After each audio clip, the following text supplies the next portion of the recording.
Bible in a Year Live, Chronological Project, Week 14, Day 5, English Standard Version. Saul chosen to be king. There was a man of Benjamin whose name was Kish, the son of Abiel, son of Zeror, son of Bechorath, son of Aphihah, a Benjaminite, a man of wealth. And he had a son whose name was Saul, a handsome young man. There was not a man among the people of Israel more handsome than he. From his shoulders upward he was taller than any of the people. Now the donkeys of Kish, Saul's father, were lost. So Kish said to Saul his son, "Take one of the young men with you, and arise, go and look for the donkeys." And he passed through the hill country of Ephraim, and passed through the land of Shalishah, but they did not find them. And they passed through the land of Shalim, but they were not there. Then they passed through the land of Benjamin, but did not find them. When they came to the land of Zuph, Saul said to his servant, who was with him, "Come, let us go back, lest my father cease to care about the donkeys and become anxious about us." But he said to him, "Behold, there is a man of God in this city, and he is a man who is held in honor. All that he says comes true. So now let us go there. Perhaps he can tell us the way we should go." Then Saul said to his servant, "But if we go, what can we bring to the man? For the bread in our sacks is gone, and there is no present to bring to the man of God. What do we have?" The servant answered Saul again, "Here, I have with me a quarter of a shekel of silver, and I will give it to the man of God to tell us our way." Formerly in Israel, when a man went to inquire of God, he said, "Come, let us go to the seer," for today's prophet was formerly called a seer. And Saul said to his servant, "Well said, come, let us go." So they went to the city where the man of God was. As they went up the hill to the city, they met young women coming out to draw water, and said to them, "Is the seer here?" They answered, "He is. Behold, he is just ahead of you. Hurry. He has come just now to the city, because the people have a sacrifice today on the high place. As soon as you enter the city, you will find him, before he goes up to the high place to eat. For the people will not eat till he comes, since he must bless the sacrifice. Afterward, those who are invited will eat. Now go up, for you will meet him immediately." So they went up to the city. As they were entering the city, they saw Samuel coming out toward them on his way up the high place. Now the day before Saul came, the Lord had revealed to Samuel, "Tomorrow about this time I will send to you a man from the land of Benjamin, and you shall anoint him to be prince over my people Israel. He shall save my people from the hand of the Philistines, for I have seen my people, because their cry has come to me." When Samuel saw Saul, the Lord told him, "Here is the man of whom I spoke to you. He it is who shall restrain my people." Then Saul approached Samuel in the gate and said, "Tell me, where is the house of the seer?" Samuel answered Saul, "I am the seer.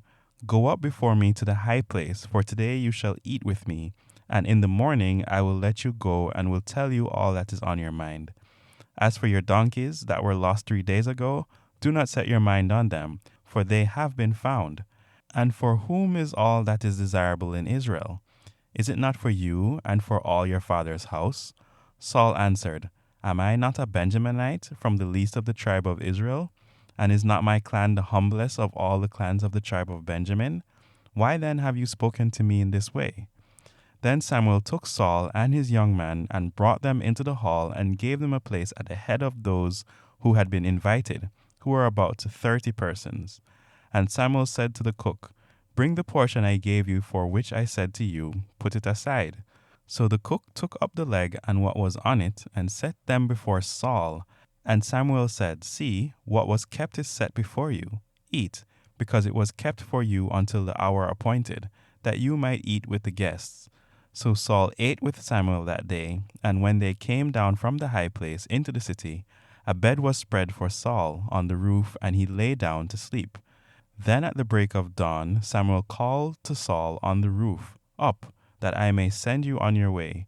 So Saul arose, and both he and Samuel went out into the street.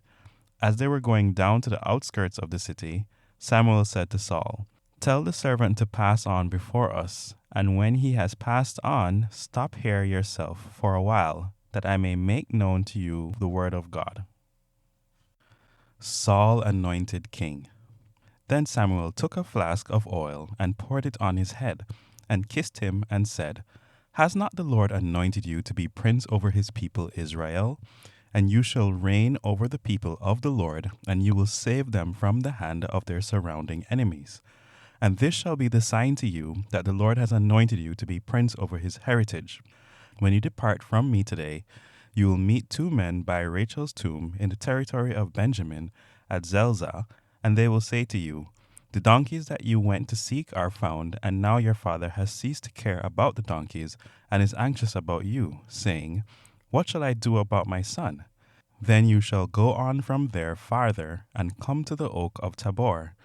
3 men going up to God at Bethel will meet you there, one carrying 3 young goats, another carrying 3 loaves of bread, and another carrying a skin of wine. And they will greet you and give you 2 loaves of bread, which you shall accept from their hand. After that, you shall come to Gibeath Elohim, where there is a garrison of the Philistines, and there, as soon as you come to the city, you will meet a group of prophets coming down from the high place with the harp, tambourine, flute, and lyre before them, prophesying. Then the Spirit of the Lord will rush upon you, and you will prophesy with them, and be turned into another man. Now, when these signs meet you, do whatever your hand finds to do, for God is with you. Then go down before me to Gilgal, and behold, I am coming down to you to offer burnt offerings and to sacrifice peace offerings.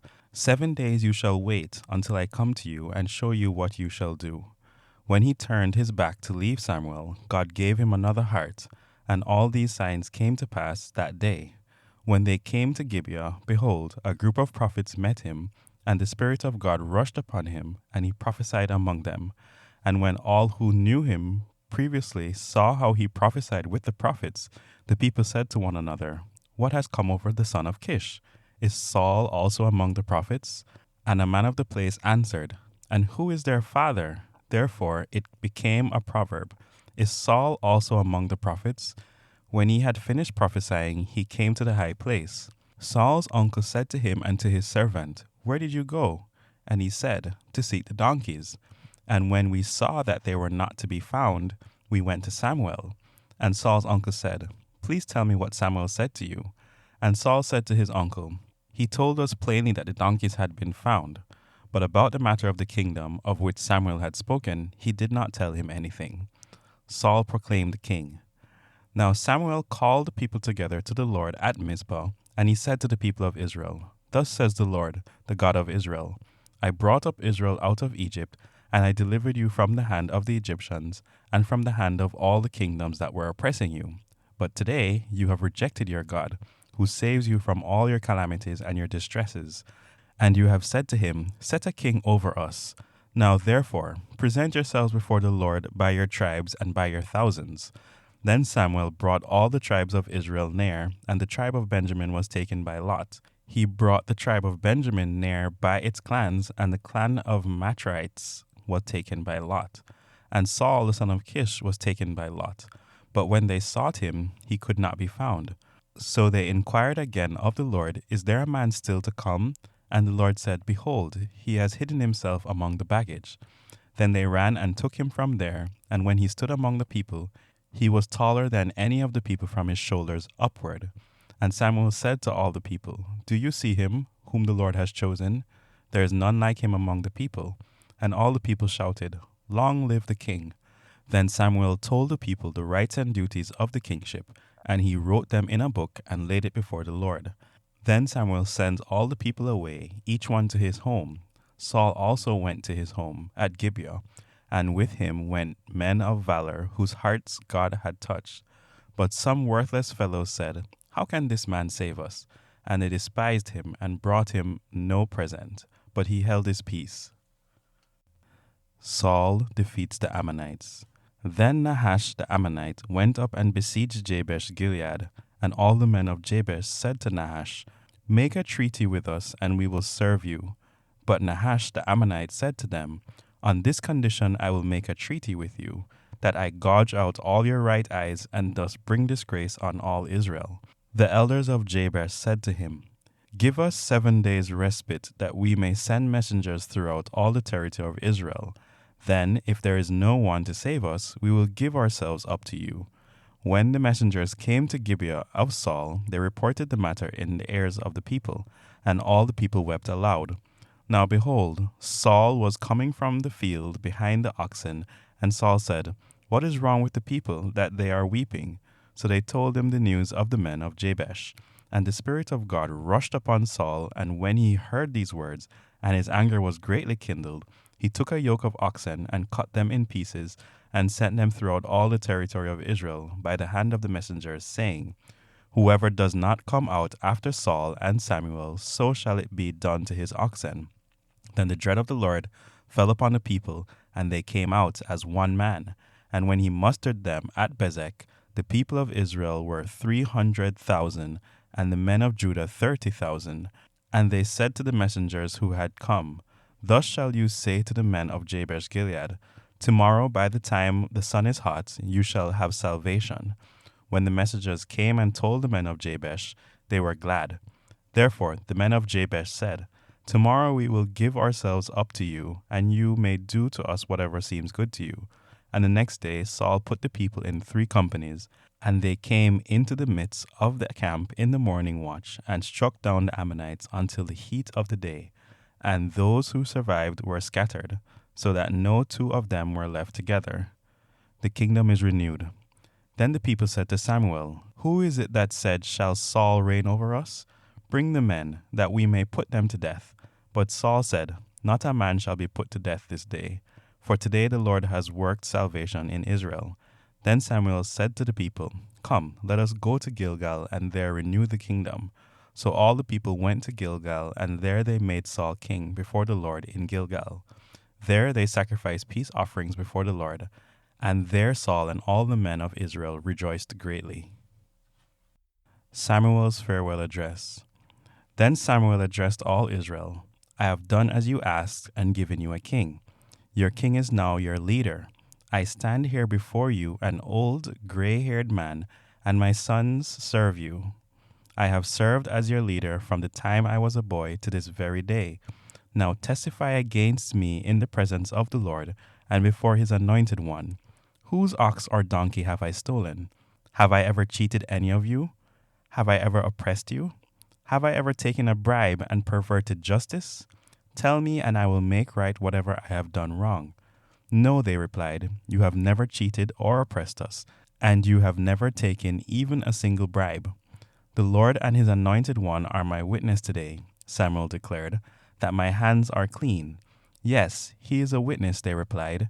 "It was the Lord who appointed Moses and Aaron," Samuel continued. "He brought your ancestors out of the land of Egypt. Now stand here quietly before the Lord as I remind you of all the great things the Lord has done for you and your ancestors." When the Israelites were in Egypt and cried out to the Lord, he sent Moses and Aaron to rescue them from Egypt and to bring them into this land. But the people soon forgot about the Lord their God, so he handed them over to Sisera, the commander of Hazor's army, and also to the Philistines and to the king of Moab, who fought against them.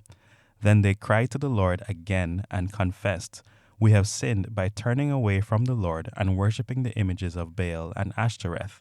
But we will worship you and you alone if you will rescue us from our enemies."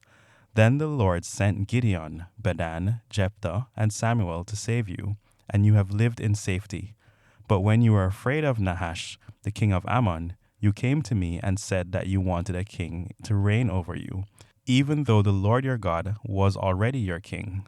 All right, here is the king you have chosen. You asked for him, and the Lord has granted your request. Now, if you fear and worship the Lord and listen to his voice, and if you do not rebel against the Lord's commands, then both you and your king will show that you recognize the Lord as your God. But if you rebel against the Lord's commands and refuse to listen to him, then his hand will be as heavy upon you as it was upon your ancestors. Now stand here and see the great thing the Lord is about to do. You know that it does not rain at this time of the year during the wheat harvest. I will ask the Lord to send thunder and rain today. Then you will realize how wicked you have been in asking the Lord for a king." So Samuel called to the Lord, and the Lord sent thunder and rain that day. And all the people were terrified of the Lord and of Samuel. "Pray to the Lord your God for us, or we will die," they all said to Samuel. "For now we have added to our sins by asking for a king." "Don't be afraid," Samuel reassured them. "You have certainly done wrong, but make sure now that you worship the Lord with all your heart, and don't turn your back on him. Don't go back to worshiping worthless idols that cannot help or rescue you. They are totally useless. The Lord will not abandon his people because that would dishonor his great name, for it has pleased the Lord to make you his very own people. As for me, I will certainly not sin against the Lord by ending my prayers for you, and I will continue to teach you what is good and right. But be sure to fear the Lord and faithfully serve him. Think of all the wonderful things he has done for you. But if you continue to sin, you and your king will be swept away."